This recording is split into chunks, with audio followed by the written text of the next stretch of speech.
thought I was prepared for what this experience would be, but honestly, I had no idea. I'm excited to share our expedition adventure to Antarctica on the Swan Hellenic Minerva.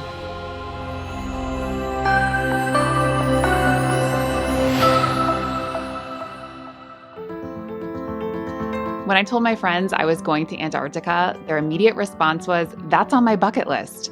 And that was certainly the case for me too. I'll be sharing what it's like to cruise with Swan Hellenic, talking about the things that you can expect when visiting this southernmost continent, and sharing some of the highlights from our expedition adventure. Our trip started a couple of days before the cruise, flying from Orlando to Buenos Aires, Argentina.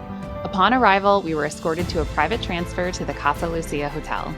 This hotel was beautiful and located near a grocery store, so it's really convenient if you need to pick up some last-minute items. We checked in at the hotel and visited the cruise line desk in the lobby, where they gave us a packet of instructions for our upcoming travel plans. That night, we placed our checked luggage outside our door to be picked up and taken to the airport for our chartered flight the next day. My husband and I both brought a checked bag, a small carry-on, and a personal item. The instructions for luggage size and weight were very specific, so be sure to pay close attention to the requirements to avoid additional fees or even needing to ship your luggage. The next morning, we woke up early to enjoy breakfast at the hotel, picked up our boarding passes from the Swan Hellenic desk, and boarded the charter bus that took us to the airport. Once it was time to leave, we took a short bus ride to our plane and boarded from the tarmac, which always makes me feel like a celebrity. This was our experience with Swan Hellenic, but many expeditions have a similar pre-cruise experience. The charter flight took us from Buenos Aires to Ushuaia, Argentina, the southernmost international airport in the world.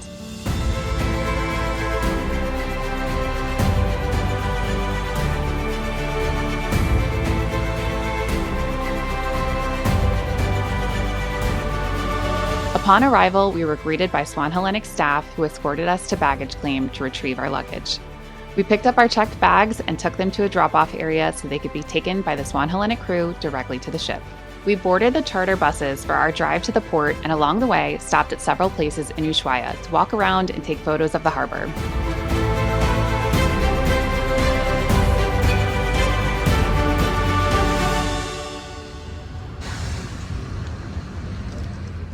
We arrived at the port and boarded a catamaran ferry, which took us to the SH Minerva, anchored not far from the pier.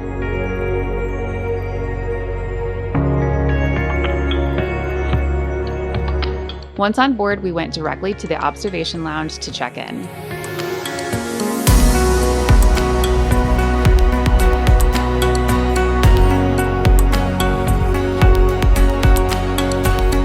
Next, we went to our room, which was a beautiful M5 balcony. Our luggage was delivered to us shortly after we arrived. Swan Hellenic is best known for expeditions and culturally immersive itineraries, with the tagline, "See what others don't." The cruise line features cozy Scandinavian chic interiors that have a relaxed but still elevated vibe.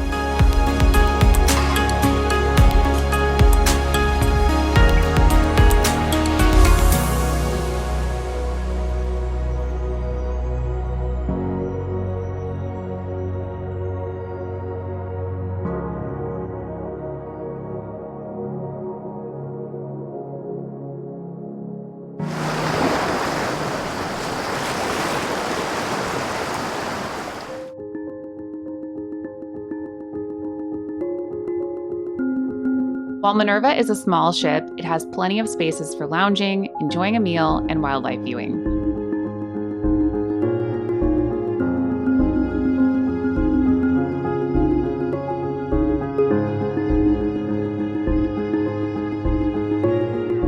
The restaurant has comfortable seating with large windows for taking in the views during breakfast, lunch, or dinner. There's also another dining area available for breakfast and lunch with grill options like hamburgers and fries. Onboard cuisine is a mix of a la carte and buffet-style options, catering to a wide range of preferences. There's also 24-hour room service available, which is convenient for early mornings or after a long day of exploring. Some of the other noteworthy ship spaces are downstairs on the 3rd floor. Base camp is an area that we spent time in almost every day. This is where the muck boots are stored in lockers that correspond with guest room numbers. Each excursion day, groups are called down to base camp, where they put on their muck boots, waterproof gear, and a life jacket before heading out on a Zodiac. If you're like us and you love to kayak in amazing travel destinations, there's multiple opportunities to do this as well. A full-body waterproof suit is provided, but wearing warm layers underneath is highly recommended. The ship also has a library with interesting material about the nature and wildlife that you may see on your expedition, as well as a salon which offers hair and nail services, and there's also an onboard clinic. The Expedition Lab is a place where learning sessions are held that focus on the environment and wildlife experiences throughout the voyage. Each day, there's a mandatory information session and safety briefing that prepares you for the upcoming adventures. The staff takes safety of the Antarctic animals and environment very seriously, so it's important to hear about what you'll be seeing the following day. It's also important to listen for the things to avoid, like veering off the identified path, placing anything on the ground, or touching things like rocks or wildlife. Unlike pleasure cruising, expeditions are less about the creature comforts and more focused on immersing yourself in the environment. Optional lectures by the expedition team are also offered each day. I highly recommend attending because these talks help add context to all the beautiful things you'll get to see. Topics include the history of Antarctica and in-depth looks at different animal species like penguins, whales, and birds. We started the trip by cruising through the Beagle Channel on our way to the Drake Passage. For those unfamiliar, the Drake Passage is where three bodies of water come together: the Southern, Atlantic, and Pacific Oceans. This can make for one of three experiences when crossing the Drake Passage: the Drake Lake, the Drake Shake, or the Drake Quake. Fortunately for us, we had a pretty easy crossing with only mild ups and downs. That being said, it's always good to proactively wear a seasickness patch or take motion sickness pills before you start feeling any symptoms.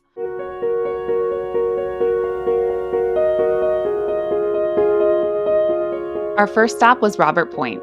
To prepare for an expedition landing, it's important to layer up. Swan Hellenic provided us with this great waterproof parka, which also had a removable inner liner. This was nice to wear around the ship in between landings. The sleeves of the liner were removable as well, which was helpful for squeezing into the kayaking dry suit while keeping all of our layers on underneath. There are some things that are must-haves for a trip to Antarctica. Merino wool is very helpful to wear as a warm base layer under waterproof clothing. Tell me what you're wearing. Cool fashion from Antarctica. Our ship had a complimentary self-service laundry with 3 washers and dryers. I'll leave the link to my recommended packing list in the description below. There are no docks in Antarctica, so landings require taking a Zodiac boat. Before boarding, everyone is required to dip their boots in a special pink solution, which disinfects them so we don't bring anything on land that shouldn't be there. We also scrub and dip our boots every time we return, so we're not carrying anything from one penguin colony to another.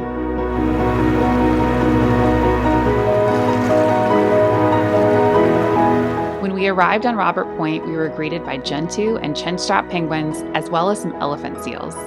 It was pretty incredible to see all these animals from my wish list at the very first stop.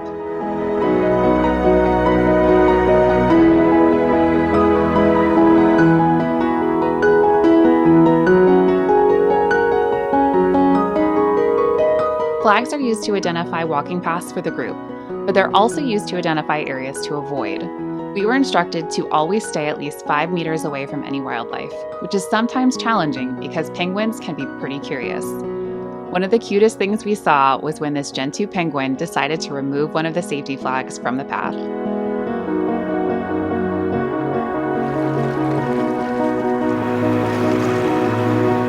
For our visit to Curtis Bay, we opted to take a kayaking excursion. The icebergs were amazing, and the snow made us feel like we were in a whole other world.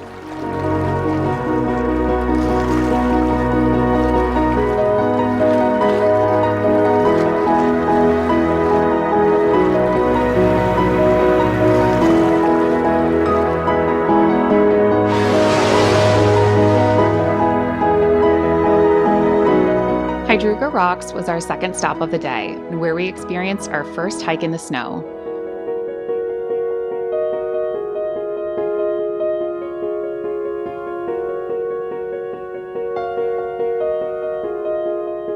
Poles are provided to assist you, and I recommend using them, even if you're accustomed to hiking.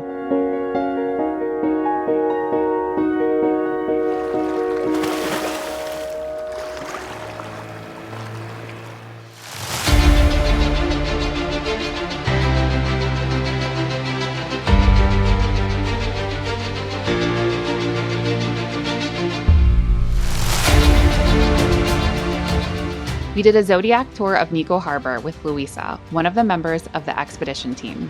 This was a very special location and our first up-close encounter with whales.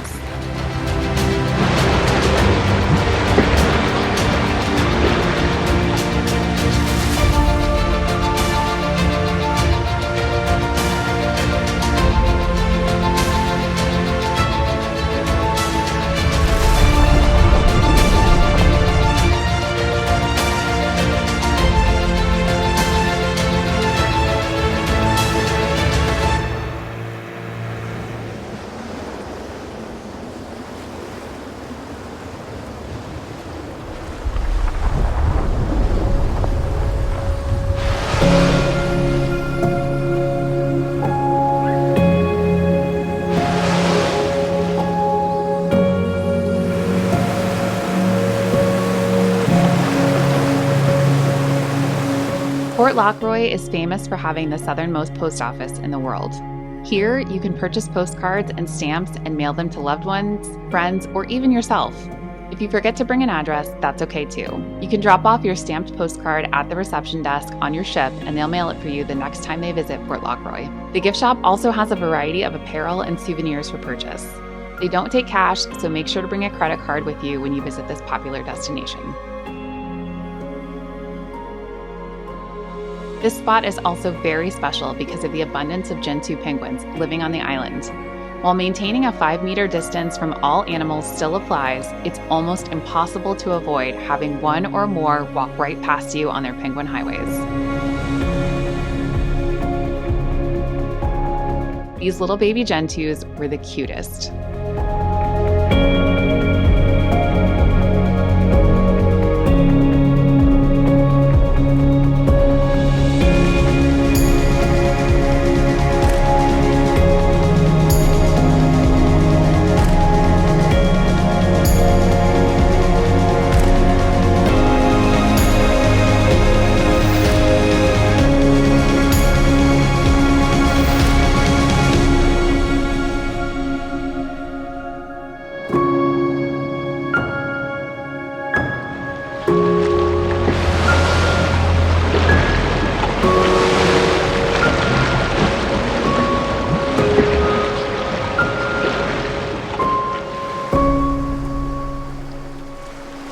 Winter Island was our next stop.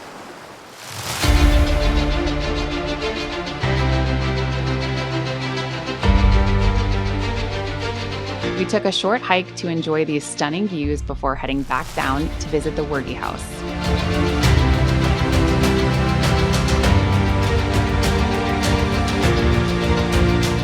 This building is a restored 1947 British scientific base. It's now designated as a historic site and monument and managed by the UK Antarctic Heritage Trust. This is basically a time capsule containing hundreds of 1950s artifacts, including canned goods, records, and instruments. We got so close to some very big icebergs on the way to the island too. It's amazing to see the vibrant blue colors and just how deep they are underneath the water.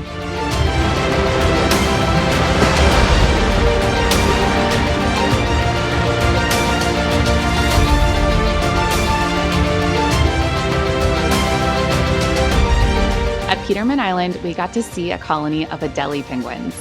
You can recognize them by their all-black faces and unique eyes.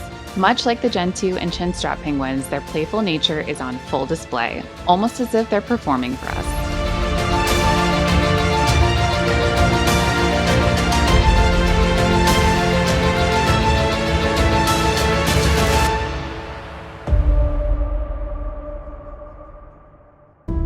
An exciting Antarctic location that's often blocked by ice is the Lemaire Channel. We were treated to an impressive display of ship navigation as our captain carefully took us through the narrow passage, barely avoiding some very large icebergs.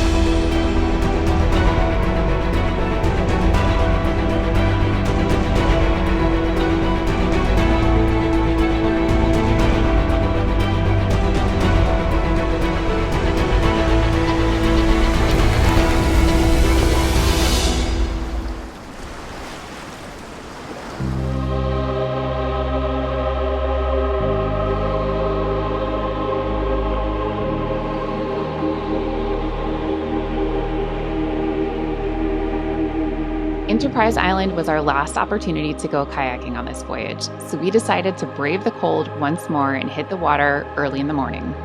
This location is famous for the shipwreck of the Governoren. This 1915 whaling ship sank when a fire started on board during a party. The snowfall made this scene even more ethereal.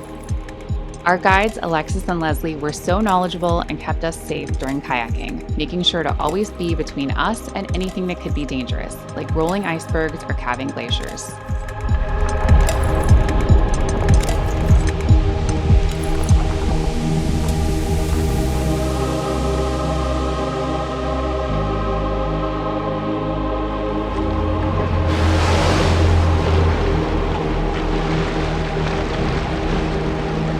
Portal Point was our second Continental landing. The view from the top overlooks Charlotte's Bay, and we got to see some leopard seals enjoying a snooze in the snow.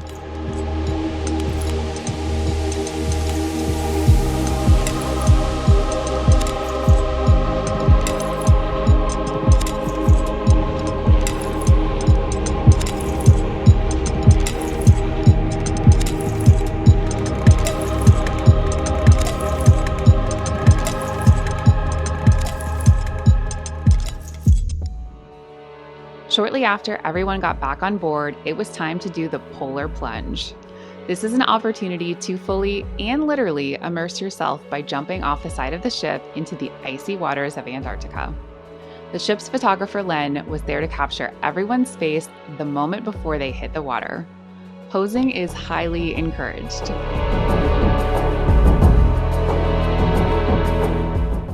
While it's incredibly cold, it's something I'd urge everyone who is able to experience at least once. The cold lasts only a few seconds, but afterward, that feeling of accomplishment is worth braving the freezing water.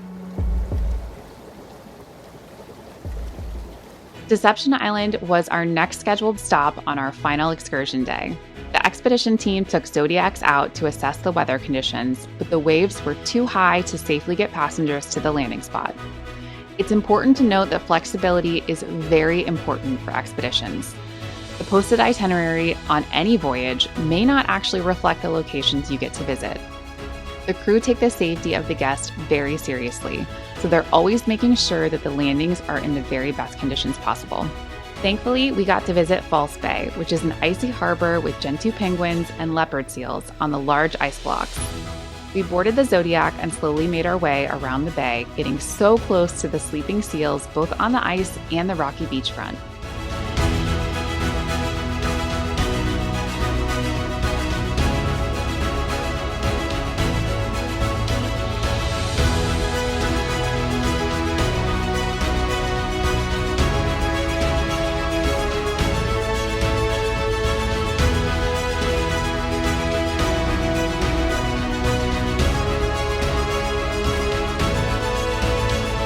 In the last few minutes of the Zodiac tour, we got to see this playful gentoo penguin going from the water to an iceberg back and forth as if he was putting on a private show just for us. Once on board, it was time for us to head back to Ushuaia. This meant crossing back through the Drake Passage. This time, it was a little bit rockier, but still considered the Drake Lake. The waves were about 3 meters high or around 10 feet. While the ship did rock front to back, the left to right rocking was minimal, only a couple of degrees.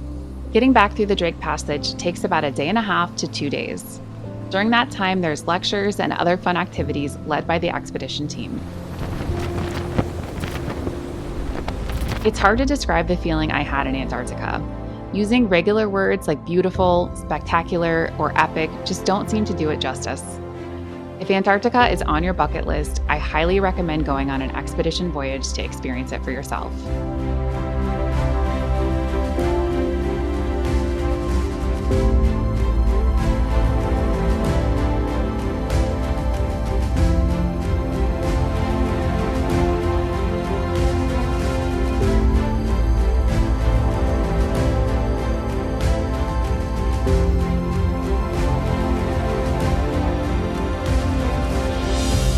Are you ready to go on your own Antarctic expedition?